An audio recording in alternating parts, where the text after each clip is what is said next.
Hello, welcome to the Knitting Pipeline Quilting Late Fall 2017. I'm Paula. I'm the host of the Knitting Pipeline audio podcast, and I'm also a quilter. So periodically I do these little quilting segments on YouTube, and I show knitting in a separate episode on YouTube. So again, welcome to everyone. Thanks so much for watching me. It's been a lot longer since the last episode. I thought I'd get a quilting episode in. I have done a lot of quilting, so I'd better get going here. And I'm wearing my Gigi cardigan by Devin Ventry for you knitters out there. I love this cardigan. It's a short sleeve, as you can see, and I got the kit from Barrett Wool Company. I'm going to try to talk louder because sometimes it's a little faint, depending upon the device that you're listening on, apparently. So if you can't hear me very well, then try listening on a different device. And I'm working on it, but as I've told you before, my MacBook Air does not have a port for a microphone, so I just have to use the microphone that's available on the computer. Okay, I haven't told you my contact information yet. I am PrairiePiper on Ravelry, and my blog is knittingpipeline.com, and on YouTube, you probably found me. It's Knitting Pipeline on YouTube and Instagram as well. I've been bad about Instagram lately. I haven't really posted much. So let's just jump into the quilting.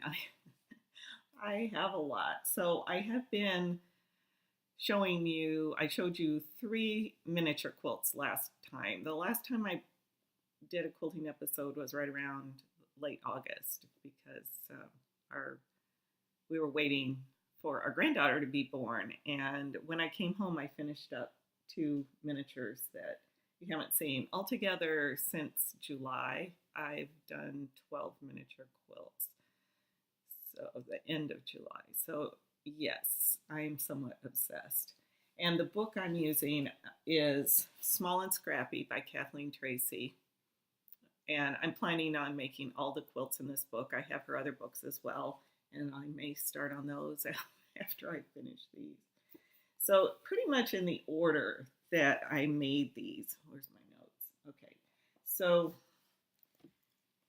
you know what, before I do, I'm trying to decide what order to go in. I also did another major project. I think I'm going to show that first because then I can get it off the table. It's taking up a lot of room, and then we'll get into the miniatures.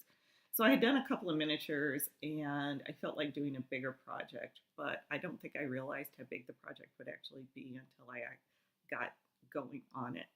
I had a jelly roll that was a gift from Janelle. Thank you, Janelle, for the gift. And that was probably 2 years ago, I think.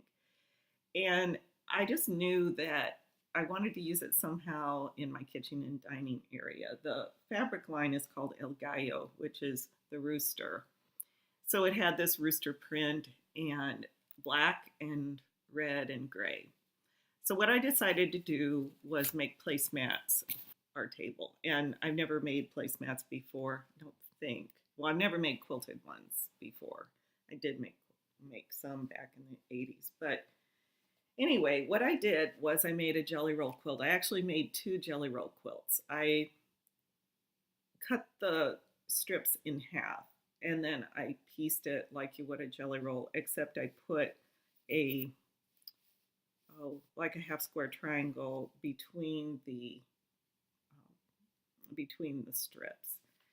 So this is what I came up with. Here's one of the placemats. Oops, there we go. But they're all different because you can't control where the strips end up. And the backing is a fabric I purchased. Actually, I was going to put it as a backing for baby quilt. And I just love this. I actually got it at Joann Fabrics, and I don't buy a lot of fabric there because I don't think it's usually very good quality. But this felt okay, and it worked out great for these placemats. This isn't exactly a half square triangle. I don't know what it's called. It's when you put a square and you sew it and then flip it over, and it makes the... So I did those in black, and I used just an off-white thread for everything. the binding, I love this binding. I've shown it to you before, but no, I don't think I actually showed it on a project. It's from Lecien, Lecien, and I just thought it was perfect for this. And I learned something about binding, which I'll tell you in just a minute. But yeah, I didn't realize, I mean, I should have realized this was the size of a quilt. I mean, I did it in two pieces because I cut them in half, did the one jelly roll quilt, and then another one. And I ended up with 10, 10 placemats. I don't think you need to see all of them, but think about binding all of these. I mean, if you want to get really good at binding, do a dozen or so placemats, because by the time you get done with these, you're really good at it. You can really get that binding on pretty fast. I made 10 placemats and a table runner. Here's the table runner. You didn't see all the placemats. One of them is a little smaller than the others, but here's the table runner. Back side, front side. And we have a raised counter bar in our kitchen, and a lot of times when I'm having company, I'll put the table runner on top of that bar and then use it for the food line. So I will say that I'm glad I made these a little larger than our previous placemats, because they did shrink quite a bit. In fact, my husband could even tell that they had shrunk. And so I tried to maximize the use of the jelly roll, and there was very little left over. I mean, I didn't even have, I think I have enough to make a couple coasters of the quilted fabric. So yeah, when I did this, I learned something valuable in this project. And I don't think I'll be making placemats for a long time. I have to say, it was really a slog at the end doing all these, but I knew if I didn't finish it now, it would be worse to come back to it later. But I did not have enough of this black and white stripe, or it's kind of an off-white actually, to bind everything. So I ordered more. And in order to stretch it as far as I could, I made the binding strips. Usually I use a 2.5-inch strip for binding, but I used a 2-inch. And I found out that is plenty for me. And it conserves a lot of fabric over this much binding. This is more binding than the quilt would have used, because you're going around the circumference of all of these placemats and the table runner. So while I was waiting for more of this and I was binding these, I thought, well, I might get another placemat or two if I just make the double fold binding 2 inches instead of 2.5. And it was fine. So I think I will be doing that quite a lot in the future. I like the looks of it better. You don't have quite as much excess as you pull it over, and it works great. So that is a valuable lesson that I learned and probably will incorporate in the future with the minis. With the mini quilts, I only do a single binding that is 1.25 inches per Kathleen Tracy's book. And I told you that I didn't think that would be big enough, and I did a wider one, and I realized that it was too big. So 1.25 inches for the mini quilts, and then I'm using 2-inch strips for binding the regular size quilts. Now I'm going to set this aside, all these placemats and the runner, but it was a fun project, and to be fair, we use placemats every single day here. I just use cloth placemats. I don't generally have a tablecloth, and so it's something. How many of our things do we use every day? So it was a really good project. And my kitchen, by the way, has red walls. It's the same color as you see, just a little wall in this room on the other side of the bookcase. Anyway, you can see the red above my head. That's the color of the walls in my kitchen. I have black granite countertops. So it was perfect for the kitchen and dining area. Okay, now we're going to get to the minis. Let me move a couple things here so I can see my notes. Okay, after I last, oh, sorry. I'll show you that in a little bit. It made a terrible noise. But after I did the last one, I chose this miniature to do. And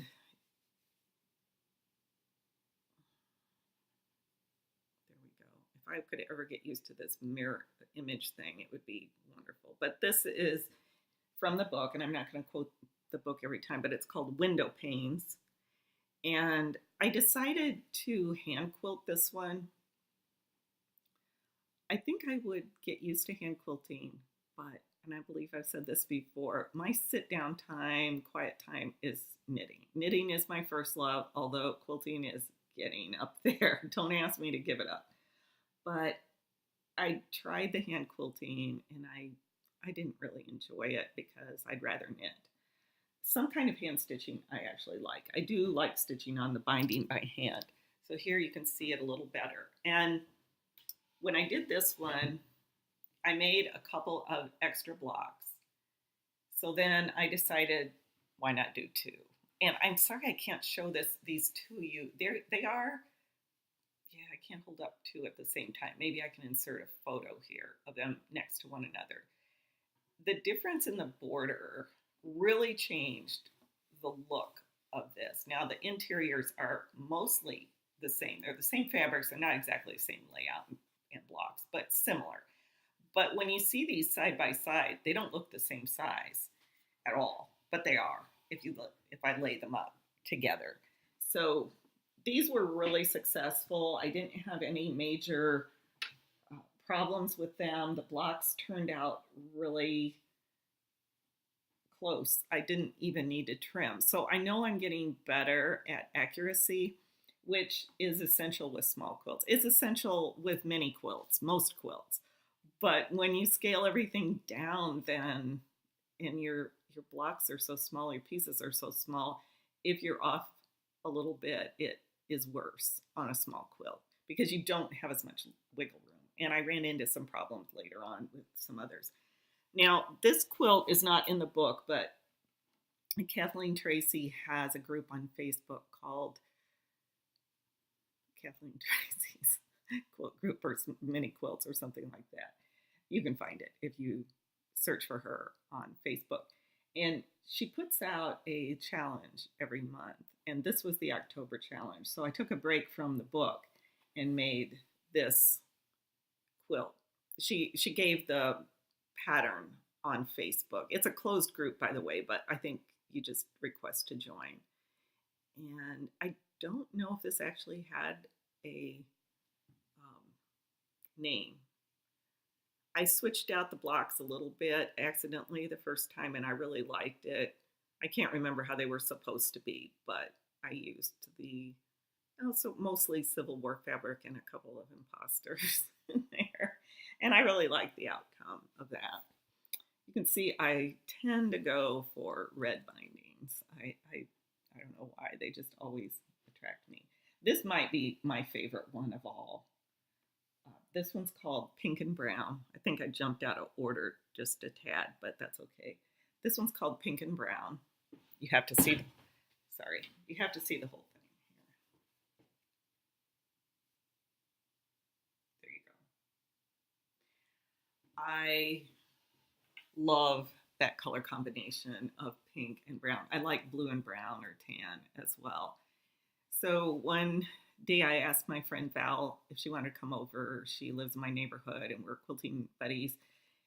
She said, can I bring anything? And I said, if you have any scraps. She's the one that got me into the mini quilts in the first place. So anyway, I said, if you have any scraps of pink and brown, I'll trade you some.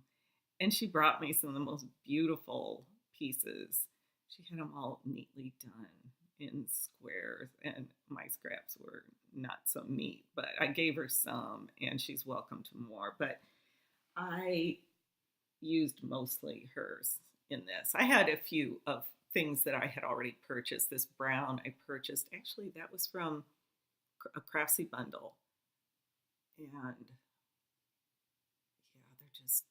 they're so pretty. And I just love this.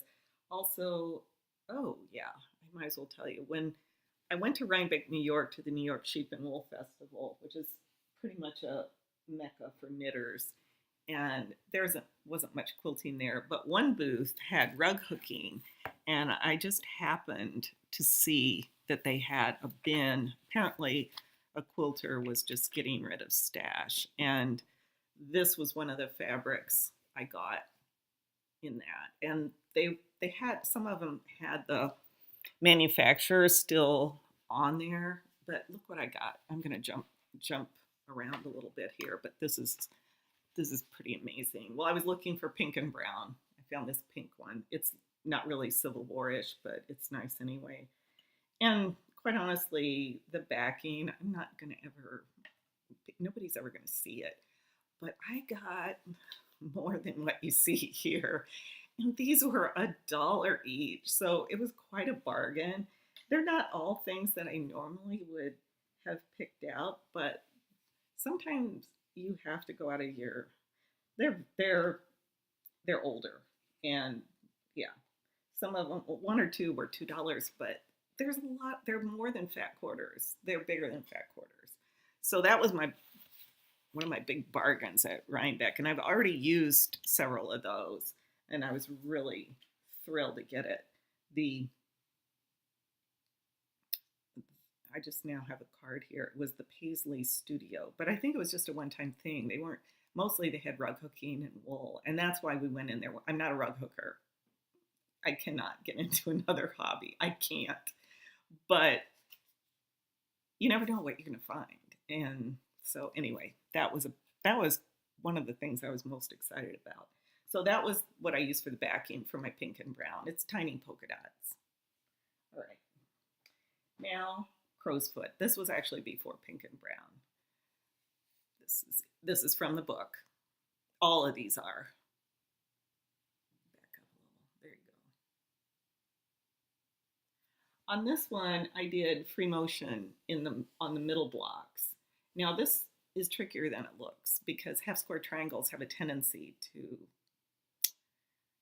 yeah, they can get distorted. But I have learned a few tricks, and I have shared a couple of those. One is to always press on the grain of the fabric when you press open these. But getting them all in the right place was a little bit of a challenge for me. I don't know why. I just had to really pay attention to get them all going the correct direction for it. And the backing for this, I had gotten from that place called My Red Door Designs, or My Red Door something on Etsy, where I got a bundle of fat quarters.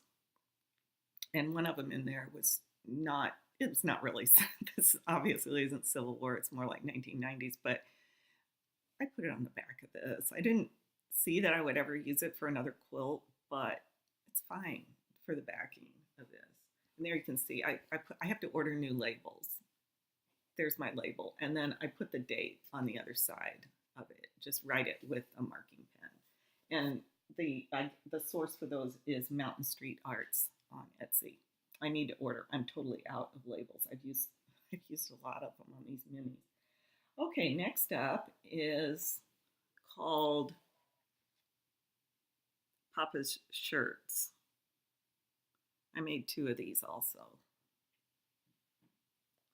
This was actually, I think, the second one I made. And again, if you see these side by side, because the borders are different. Oh, look, I actually did not do a red border on this one. It probably killed me. I don't remember. But I wanted to go out of my comfort zone. So in the book, this one is all blue. Well, it's all, I think, blues and more like shirting fabrics. And I had a charm pack that I bought from Missouri Star Quilt Company. And I was using that. I was just picking out the blues. And when I actually put it in whites and creams, when I actually put it together with those, I just didn't like it without some red in it. I don't know. I just feel like the punch of red can sometimes really make the quilt. So I had then I made some new blocks, and then I had extra blocks. So that's why I made 2 of these. You could use this as a checkerboard, couldn't you? So this one, you can see, has a blue border. So I'm getting going a little bit out of, oh, in this one, I quilted it just stitch in the ditch by machine. Don't you love that brown? Isn't that pretty? I love it. And this one I like so much better. I did diagonal machine quilting on this one. And I just think it really beats the others, I think, the other stitch in the ditch. It's fine. And then the last one I did is, nope, well, there's 2 of these. I made 2 of these as well. This one is called Blue and White. And this was the first one. And I tried to do it low volume because the book one was low volume. And it came out pretty good, although you can see this block. And I always tell people, don't point out your mistakes, but we're all on this learning curve together, right? And you can see that this block the squares down here are too small. I have to figure out what I'm doing wrong, because once in a while this happens. And it also happens that when I get the block done, like here, this bowed out. And duck down. When I put on borders, sometimes the border will bow out and then I have to trim it off. Val told me that could be that I need to cut the strips the other direction so that you'd be cutting it parallel instead of cutting it like I normally do, which is, I think, across the grain. Oh, I don't know. But anyway, I should cut those parallel to the selvage. That's the easiest way I can tell you that. So you see the printed selvage on there, and usually you're cutting perpendicular to that. But if I cut it the other way, it has less chance to bow out. And also that has something to do with pressing properly and not stretching out your fabric. Okay, so this one I couldn't stand it. I had to put a border on that had some red in it. I just thought it was kind of bland. And it's supposed to look like this, but maybe this just isn't my thing. I tend to like the darker ones. All right, this is probably, I'm really not proud of this at all, but because when I came back from Thanksgiving, I had to finish that one. And I really was wanting to start something else. But I know me, and I know that I need to finish and just, excuse me, power through. But sometimes then I'm rushing. Quite honestly, I'm rushing. Sorry, I gotta get a drink here. I have no fancy drinks. Just plain old water, nothing else. I know a lot of podcasters tell you what kind of tea and what kind of mug. No, it's a mason jar mug with plain old city tap water, which I'm fine with. Okay, so this one has some really bad blocks in it, but you know what? I'm going to put all these on a wall, and nobody's going to see that when they're all out there. And I need to figure out why this is happening, and I'm going to try what Val told me. And then, I added the cornerstone pieces in red, but I did not put a red binding, but I like the red. I really do. Okay, I want to share a couple of tips that I've learned when I was doing the pink and brown quilt. I'm going to duck out of the frame a little bit. Well, a lot. When I was doing the pink and brown quilt, I think I might have seen this on a Craftsy class. And I am a Craftsy affiliate, so if you want to try Craftsy, if you wouldn't mind going to my blog first and clicking on the Craftsy button, then I do get a small percentage of your purchases.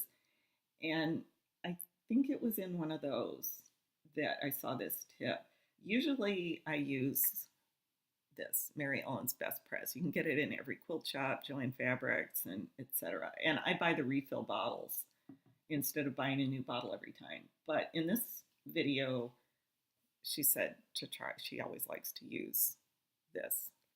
Now, I think this is what my mother had by the ironing board when I learned to iron. Not very well, but my dad's handkerchiefs were the first thing we learned to iron, and we would use starch.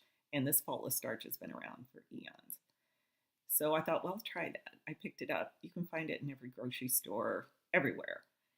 And I have to say, I'm using this 90% of the time now. I just prefer it to the Mary Ellen's, and I'll tell you why. First of all, when you spray this, sometimes it doesn't go very evenly, and you get big wet spots and then spots that aren't.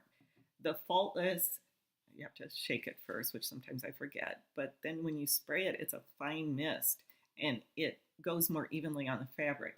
Also with the Mary Ellen's, you should let it soak in a little bit, because if you don't, and I usually don't have the patience to let it soak in, but then when you iron it, if there's too much on there, it flakes, or it tends to flake.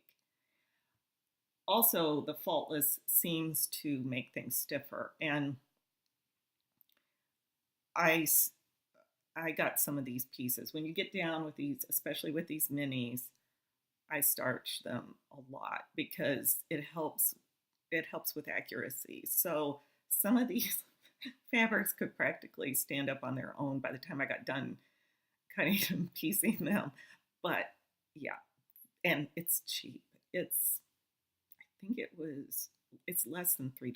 I'm thinking it was like $2.79, and there's a lot still in there. So I really like that. I think that's probably my tip my best tip for the episode. The other thing regarding the binding, I want to say this. I love the Missouri Star Quilt Company, and I like their tutorials and everything, but recently Jenny had a tutorial, recently in the last several months, and she had a famous quilter on there. I don't know the quilting world yet, like I know the knitting world. I could get on a plane with a famous quilter and probably sit right next to her and not know, but I can't remember who it was. But both of them said that when they piece binding, they don't do it on the diagonal, and it's fine. So I tried that on one of those placemats. Do not. It's not good. I didn't like it at all, and I mentioned it to my sister, and she said she didn't like it. She tried it. She didn't like it either. So I am a big fan of piecing on the diagonal for bindings. I don't think I misinterpreted or misheard that. I think it was there. You know what? I wanted to mention, I think I know where I got that tip about the starch, but I found some tutorials online by a quilter by the name of Donna Poster from Texas. Her videos are all kind of old, several years old, and it doesn't seem like she's put anything up recently, but I found her tutorials to be really good. So if you're looking for something online, a tutorial, and she's pretty charming. I think I really like her. I can't remember.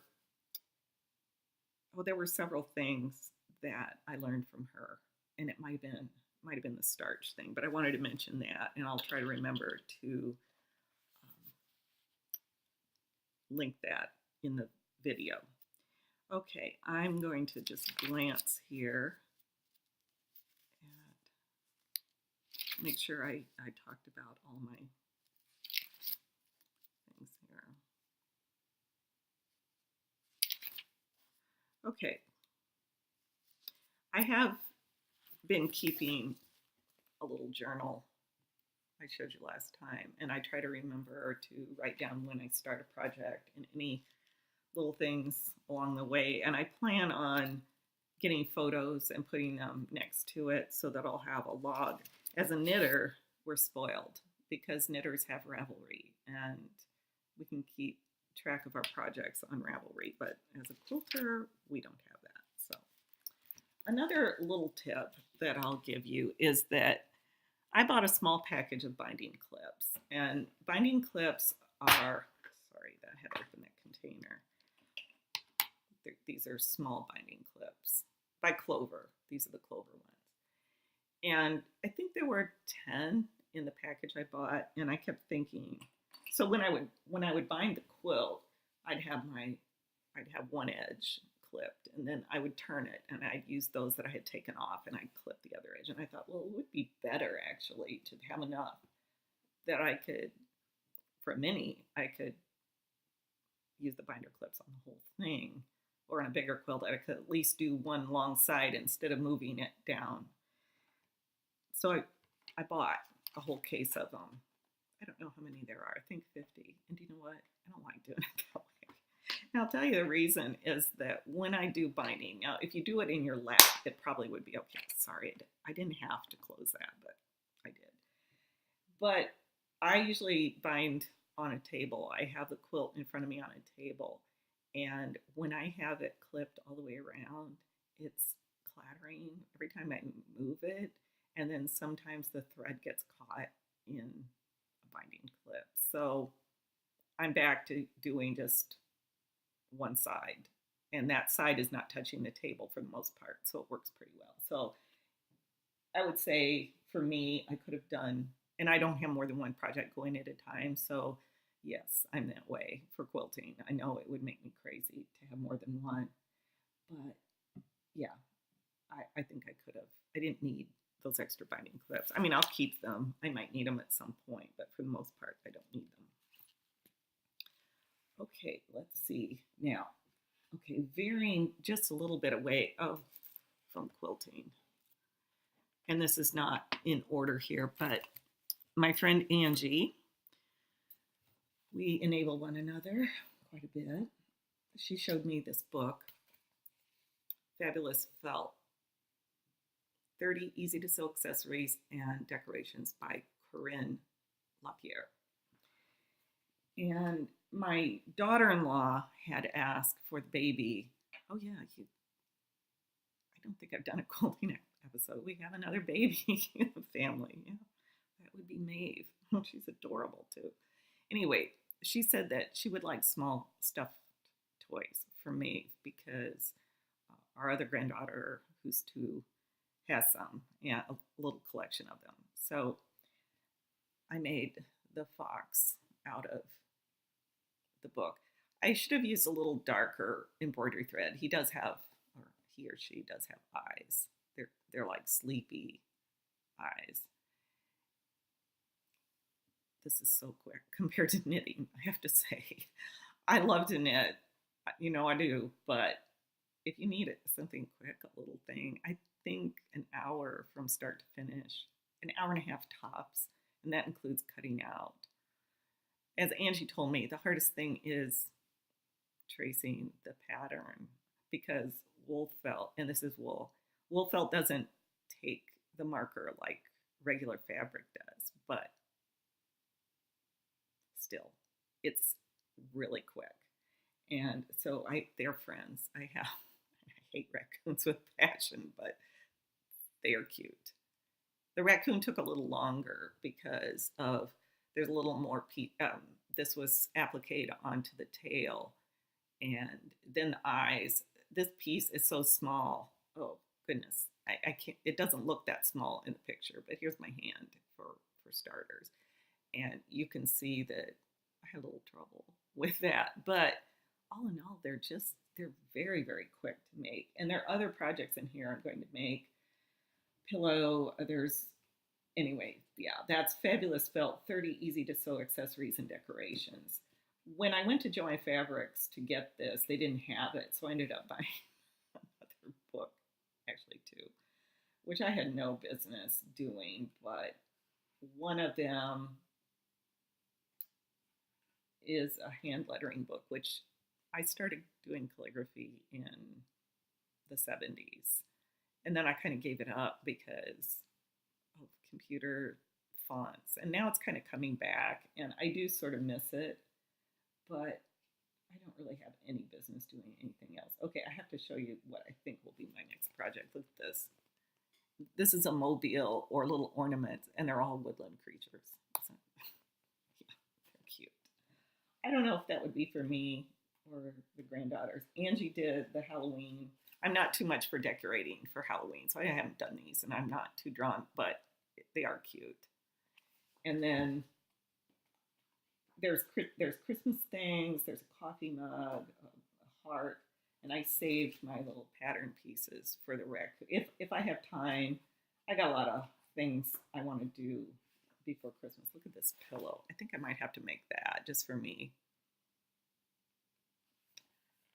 Yes, so many things to make. It's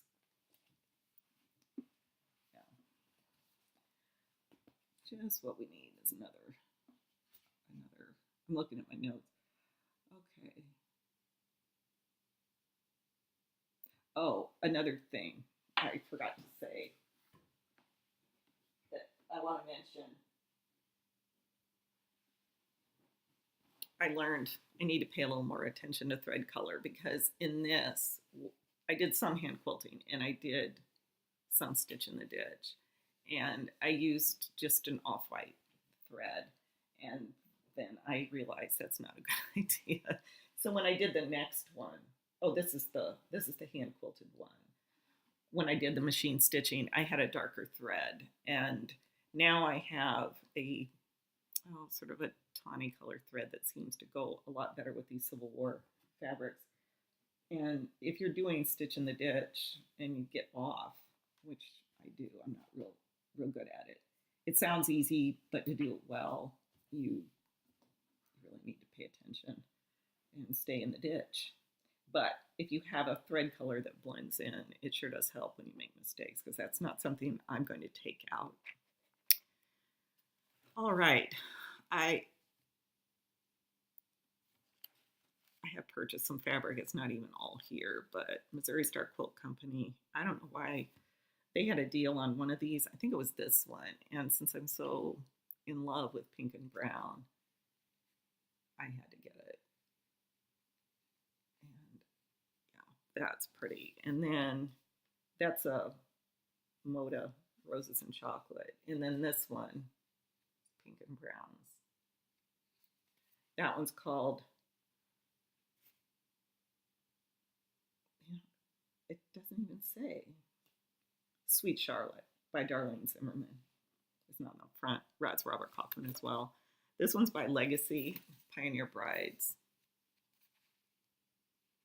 The thing about the miniature quilts is you don't need much fabric, but you need variety. So the charm packs are great. And then this one is back to my other love, which is 1930s. And it's everything but the kitchen sink. Let's fan that one again. I don't have much purple. I'm not a huge purple fan, but oh, I've been looking for this, and here it is. Okay, another thing to show you, but this one they threw in as a freebie, I think, because I don't think I ordered it. It's Snowman Gatherings, but I don't know, maybe I did. I don't intend to make another winter quilt, but I think maybe I thought some of those prints would work well in the Civil War ones. Okay, one more, and then here's another collection I got. I actually bought this on eBay. Yeah, I got it for a pretty good price. And it's a bundle of, has a lot of pink and brown in it. My current love. Okay, I wanted to show you this. If you sew, you may have one of these. And I think the brand is Hera, Hera. And I've always used it just for poking out things, tubes or whatever, but I learned that you can sometimes mark fabric with it, and sometimes that's all you need is a little bit of a marking. So particularly with quilting, you can sort of score the fabric, but it doesn't tear anything. It just makes it looks like it was folded, and you can use that instead of a marking pen. So if you don't show very well there, if you don't have one of these, you might want to try it. Doesn't work on wool. I thought maybe I could use it when I made those little stuffies, but wool just, it doesn't show. But I've used it quite a bit on other fabric. But you have to probably not, I mean, use it right away. Go ahead and stitch right away. It's not going to stay in there like another type of marker would be. Last time I told you I was waiting for Jer Brandvig's next book, and it came, I think, the day the video went out. This is Quilt As You Go made vintage, which is the Quilt As You Go technique, but more traditional patterns. Not all of them. There's some contemporary ones in here, but yeah, it's fabulous. You got to get the first book, though. Quilt As You Go Made Modern, I think, has more of the technique. This has a lot in it, though, and I look forward to making something out of that. But right now, I'm making one from the other book, which I'm not going to show you today. Back at the main retreat, which was in September, and it's a knitting retreat, but a lot of us knitters branch out into other things.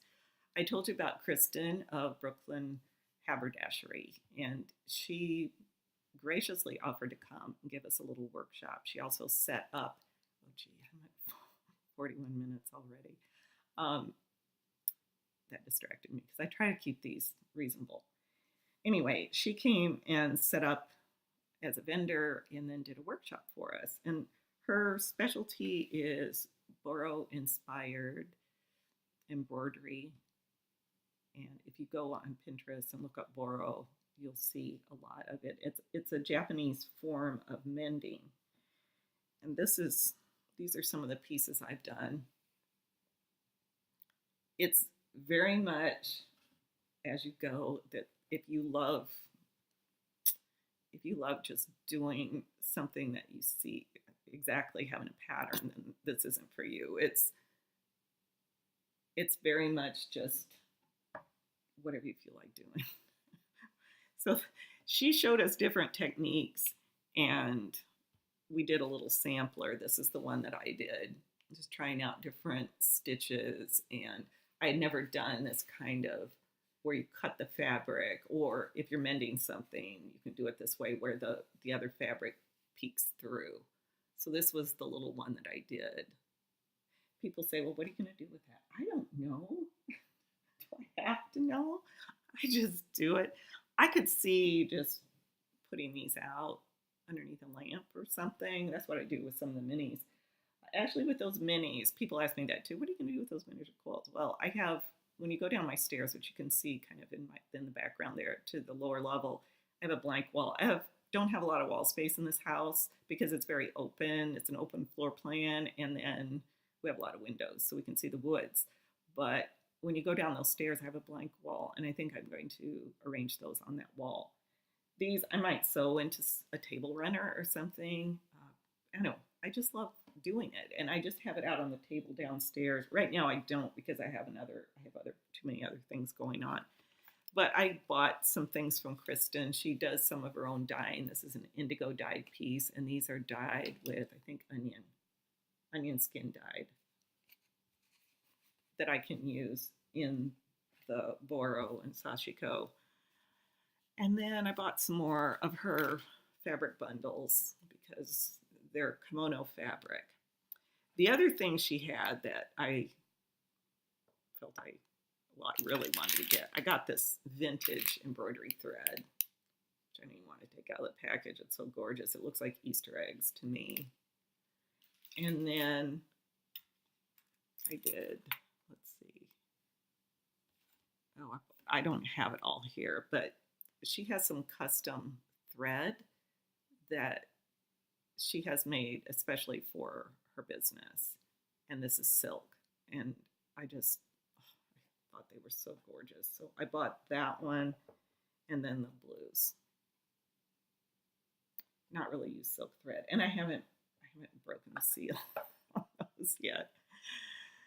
But yes, another thing to do. What can I say? I bought more from her, but I just don't. I better check my battery. It's okay, 53%. I bought more, but it's sort of distributed around my workspace down there, I think. And that looks like about it to show you today. Oh, one more thing.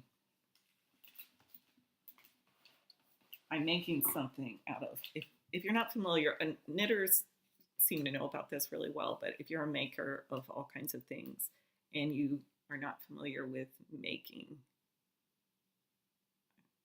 light's doing funny things now. This is the 4th issue, number 4, and there's a theme on every issue, and this one is lines. I think this is an amazing publication, and I really enjoy it, but I haven't made that many things out of it, so this time I have, and I'll show it in the knitting. I did the Susan B. Anderson Sleepy Kitten set, which will be Christmas.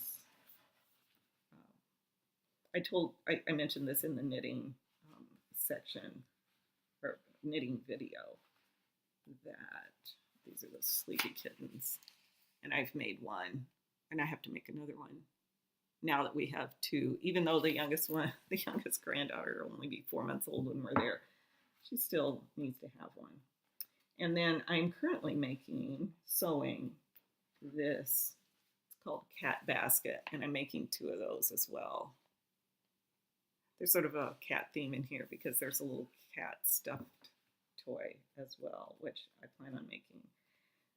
I don't think I've shown you this. I think I've only shown it on the knitting. If you like brioche, there's a brioche shawl. There's so many gorgeous. There's some socks I want to make.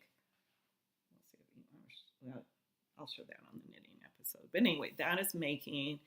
There's a recipe in here. So it's all kinds of making, not just knitting or quilting. And there is some sashiko in there, some of the Japanese mending. There's a project that you can make. Not the mending so much, but for the placemat. But it's a little quilt. But there is one up. I have to try to find it. I should have had these marked, shouldn't I? Next time I will. Here's how to mend jeans or denim in the sashiko or the Boro method. There it is.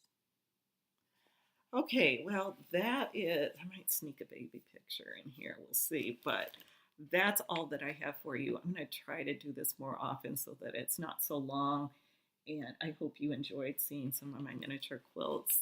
I plan on doing a tutorial, well, not really a tutorial episode, but one short episode consolidating all my tips for quilting or miniature quilting, which, as you know, I'm not an expert. I've only been doing this since July on the miniatures, but I sort of want to have all those tips in one place because nobody really wants to wade through a 45-minute, now 47-minute episode to find something. So I'll try to do that. And in the meanwhile, I hope you have a great time quilting or knitting or whatever kind of making you're doing. You can find me if you're a knitter and you're on Ravelry. I am PrairiePiper. Then I have my blog, knittingpipeline.com. I can't respond to comments on there. Google, even though it's my blog, I can't respond. I don't know why. It blocks me. And I've tried to figure that out. So if you leave a comment on the blog, just know I have read it, but I can't respond. But I can respond and try to respond to all the comments on YouTube. Or at least I'll click the thumbs up to let you know that I did read it. So I will respond to those comments if you have questions or just want to contact me. All right, I'm going to sign off now. I hope you have a great holiday season. Maybe I'll be back before. No, I won't. I won't be back before. So have a good holiday season, and I'll see you in 2018.